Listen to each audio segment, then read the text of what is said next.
بسم اللہ الرحمن الرحیم والصلاة والسلام علی رسولہ الکریم اما بعد۔ قربانی کے احکام اور مسائل میں اہم ترین مسائل ذبح کے متعلق ہیں۔ جانور عیوب فاحشہ سے سلامت ہو، لیکن ذبح کے احکام کی اگر پابندی نہ کی جائے تو عین ممکن ہے کہ حلال جانور کو انسان اپنی غفلت اور سستی سے حرام کر بیٹھے۔ اس واسطے ذبح کرنے کا طریقہ اور ذبح کے عمل کے دوران کے جو احکام ہیں ان کا جاننا انتہائی ضروری ہے۔ جانور کو ذبح کرنے کا مسنون طریقہ یہ ہے کہ اسے بائیں پہلو پر لٹایا جائے قبلہ رخ کر کے، اور پھر مسنون دعائیں جو ہمارے آقا صلی اللہ علیہ وآلہ وسلم سے ثابت ہیں ان کو مانگ کر پھر تکبیر اور تسمیہ کہتے ہوئے جانور کو ذبح کیا جائے۔ انی وجہت وجہی للذی فطر السماوات والارض حنیفا وما انا من المشرکین ان صلاتی ونسکی ومحیای ومماتی للہ رب العالمین۔ یہ پہلے کی دعا ہے۔ اس دعا کو پڑھ کے بسم اللہ اللہ اکبر، یہ تکبیر اور تسمیہ یہ انتہائی لازم ہے، یہ ذبح کے لیے شرط ہے۔ اگر اس کو نہ پڑھا جائے تو جانور کے ذبح کے متعلق یہ حکم ہے کہ وہ حلال نہیں ہوگا۔ بسم اللہ اللہ اکبر پڑھنے کے بعد جانور کے گلے پہ چھری کو اس انداز میں چلایا جائے کہ چھری تیز بھی ہو اور دوران عمل سستی کا اظہار نہ ہو، بلکہ پوری تیزی کے ساتھ جانور کو ذبح کیا جائے تاکہ جانور آسانی کے ساتھ جو ہے وہ ذبح ہو سکے۔ پھر جانور کے ذبح کے متعلق 4 رگوں میں سے 3 رگوں کا کٹنا لازم ہے۔ نمبر 1 حلقوم، یعنی جانور کی وہ رگ جس سے جانور سانس لیتا ہے۔ پھر دوسرے نمبر پہ جانور کے کھانے اور پانی کی خوراک کی جو نالی ہے اس کا کٹنا ضروری ہے، اور تیسرے نمبر پہ گردن کی دونوں طرف دائیں اور بائیں 2 پٹھے ہوتے ہیں جو گردن کو مضبوط کرتے ہیں، ان دونوں پٹھوں میں سے ایک پٹھے کا کٹنا لازم ہے۔ تو مجموعی طور پہ 4 رگوں میں سے 3 رگوں کا کٹ جانا، اس سے ذبح کا حکم پورا ہو جاتا ہے۔ پھر ذبح کرنے کے بعد دعا کرے، اے میرے اللہ، اسے میری طرف سے ایسے ہی قبول فرما جیسے تو نے اپنے خلیل جناب ابراہیم علیہ السلام سے قبول کیا، اور جیسے تو نے اپنے حبیب حضرت محمد مصطفیٰ صلی اللہ علیہ وآلہ وسلم کی طرف سے قبول فرمایا۔ اسی طرح اگر جانور کو ذبح کرتے وقت چھری اتنی تیزی سے چلائی کہ جانور کی حرام مغز کٹ گئی، یا اس قدر تیز عمل تھا کہ بالکل گردن ہی جدا ہو گئی، سر جدا ہو گیا، اور بالکل جو ہے وہ سر اور دڑ دونوں جدا جدا ہیں، تو اب یہ ہے تو کراہت، ناپسندیدگی ہے، کیونکہ یہ مسلمانوں کا طریقہ نہیں ہے۔ عمومی طور پہ یہ کفار کا طریقہ تھا، اور آج بھی دنیا بھر میں ایسے مذاہب موجود ہیں کہ جو جانور کو ذبح کرتے ہوئے اس کی گردن کو بالکل جدا کر دیتے ہیں،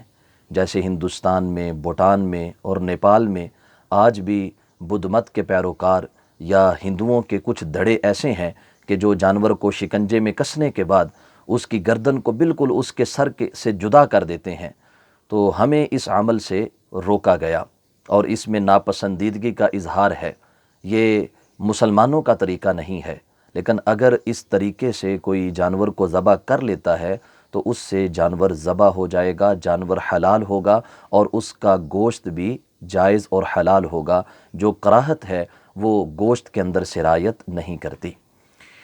اسی طرح اگر ذبح کرنے والا نابالغ بچہ ہے،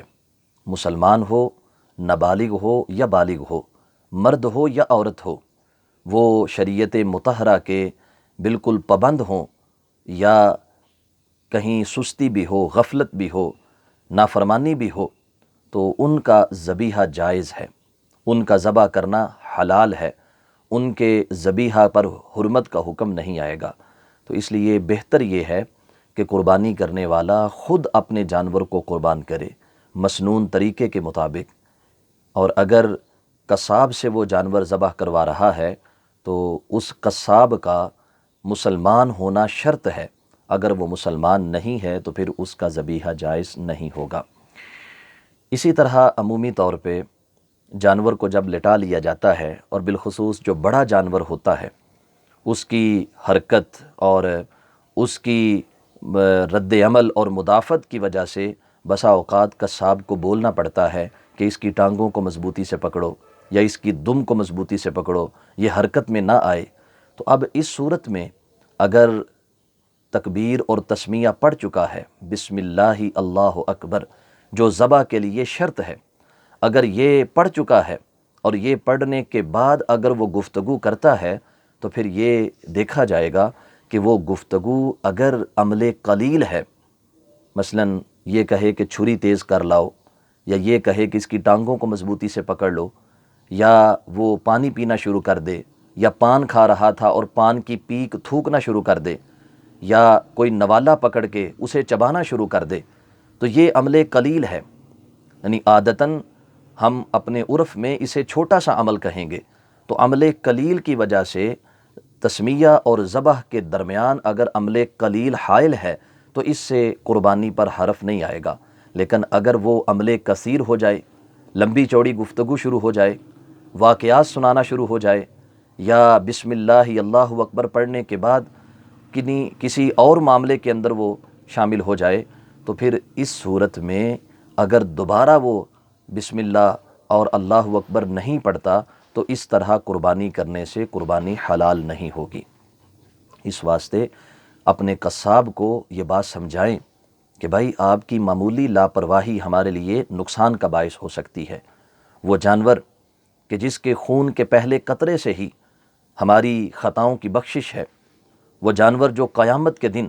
رب ذوالجلال کی بارگاہ میں اپنے سینگوں، کھروں اور بالوں سمیت حاضر ہوگا، اور ہمارے نامہ اعمال میں رکھ کر اس کو وزن کیا جائے گا، وہ جانور جو پل صراط سے گزرتے ہوئے ہمارے لیے سواری بننے جا رہا ہے، ممکن ہے تمہاری غفلت کی وجہ سے، تمہاری لاپرواہی کی وجہ سے وہ حلال سے حرام کی طرف چلا جائے۔